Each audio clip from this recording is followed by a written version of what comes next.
শিবির দেখলেই হত্যা করা হতো, যেখানে অতিথি পাখি কেউ হত্যা করলে সেই পাখি হত্যারও বিচার হতো, কিন্তু শিবির হত্যার কোনো বিচার হতো না।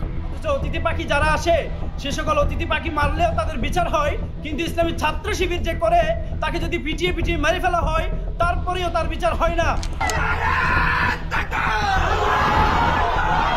আল্লাহ তাআলা চাননি যে আমি নির্বাচিত হই, তিনি হয়তো আমার জন্য এর চেয়ে ভালো কোনো কিছু আমার কপালে রেখেছে। যে সকল কারণে জাকসুতে শিবিরের ভূমিদশ জয়। জাহাঙ্গীরনগর বিশ্ববিদ্যালয়ের শিক্ষার্থী সংসদ জাকসু ও হল সংসদ নির্বাচনে ইসলামী ছাত্র শিবিরের নেতৃত্বাধীন সমন্বিত শিক্ষার্থী জোট প্যানেল ব্যাপক বিজয় অর্জন করেছে। কেন্দ্রীয় সংসদের 25টি পদে ভোটের মধ্যে সাধারণ সম্পাদক সহ 20টি পদে জয় পেয়েছে তারা। 1989 সালের পর দীর্ঘ প্রায় 35 বছর প্রকাশ্যে রাজনীতি থেকে দূরে ছিল শিবির। প্রকাশ্যে এলেই তাদের উপর নির্মম নির্যাতন, অত্যাচার ও নিপীড়ন চালানো হতো বলে জানা গেছে। তবে গত বছর নভেম্বরে তারা ফের ক্যাম্পাসে সক্রিয় হয় এবং নানা সামাজিক উদ্যোগ নেয়। এর মধ্যে রয়েছে ফ্রি মেডিকেল ক্যাম্প, শিক্ষাবৃত্তি, বস্ত্র বিতরণ, কোরআন শরীফ বিতরণ, বিজয় দিবসে কুইজ, ঈদে শিক্ষার্থীদের জন্য ভোজ ও অসুস্থদের সহায়তা। এ সকল কার্যক্রম শিক্ষার্থীদের আস্থা অর্জনে বড় ভূমিকা রেখেছে বলে মনে করছেন অনেকেই। শুধু তাই নয়, প্যানেলে অন্তর্ভুক্ত হয় 6 জন নারী প্রার্থী, যদিও সবাই সংরক্ষিত পদে প্রতিদ্বন্দ্বিতা করেন। পাশাপাশি প্রার্থীদের অনেকে আগে থেকেই BNCC, rover scout, debate organization, press club, science club সহ বিভিন্ন সংগঠনে সক্রিয় ছিলেন। এই সকল কারণে তারা সহজে শিক্ষার্থীদের কাছে পৌঁছাতে পেরেছেন বলে মনে করছেন অনেকেই। তবে এই একচেটিয়া বিজয় নিয়ে শিক্ষার্থীদের মধ্যে মিশ্র প্রতিক্রিয়া রয়েছে। কেউ বলছেন দীর্ঘদিন সংস্কৃতি ও গবেষণায় কাজ করা প্রার্থীরা হেরে যাওয়ায় যোগ্য নেতৃত্ব নিয়ে শঙ্কা তৈরি হয়েছে। অন্যদিকে অনেকে মনে করছেন শিবির এখন তুলনামূলকভাবে মুক্তচিন্তা ও শিক্ষার্থী বান্ধব কর্মকাণ্ডে জোর দিচ্ছে, ফলে নতুন শিবিরের নেতৃত্ব ইতিবাচক ভূমিকা রাখবে। সদ্য নির্বাচিত সাধারণ সম্পাদক মাজহারুল ইসলাম বলেন, আমরা সাংস্কৃতিক ধারায় কোনো বাধা দেব না। শিক্ষা, সংস্কৃতি, নারীর ক্ষমতায়ন ও উন্নয়নে যারা হেরে গেছে তাদেরকে সহ নিয়ে আমরা কাজ করতে চাই।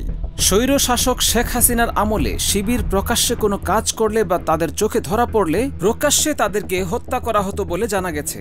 তাদের শুধু অপরাধ এটাই, যারা দিনদার মেধাবী ছাত্র, যারা নামাজ পড়ে, যারা সত্য কথা বলে, যারা কোনো অন্যায়ের সাথে জড়িত থাকে না, তাদেরকেই শিবির ট্যাগ দিয়ে ধরে অত্যাচার চালাতো স্বৈরশাসক। তাদের উদারতার মধ্যে অন্যতম দৃষ্টান্ত হল ভিপি পদে হেরে গিয়েও আল্লাহর শুকরিয়া আদায় করছে এবং আল্লাহ তাআলা চাননি বলে আমি ভিপি হতে পারিনি এমন মন্তব্য করেন ভিপি প্রার্থী।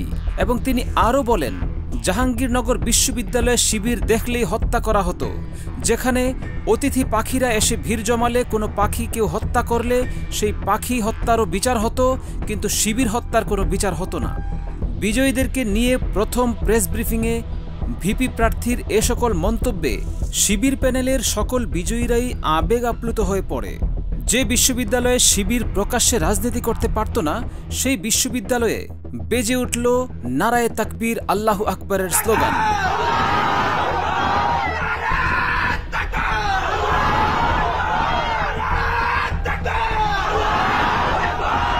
আর সেই বিশ্ববিদ্যালয়ে এখন শিবিরের জয় জয়কার।